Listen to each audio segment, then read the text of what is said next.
Yeni old tuzog'iga tushib qoldi. Orqa oyog'i ezilgan, og'riqdan baqirardi. Shu payt yonidan kiyik o'tdi. U befarq bo'lmadi. Oldinga borib tuzoqni itardi va oyog'ini chiqarib oldi.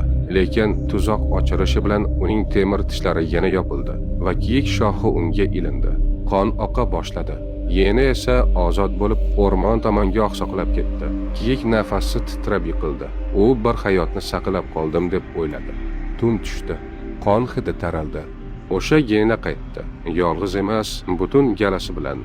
Bir necha daqiqada o'nlab genalar kiyikni o'rab olib, tomog'ini yirtib tashladi. Va aynan oldinda kiyik qutqargan o'sha biri turardi. Zarracha rahmsiz. O'layotgan paytida ham kiyik tushunmadi. Qutqargani o'zining o'limiga aylandi. Bu psixologiyada patologik altruizm deyiladi.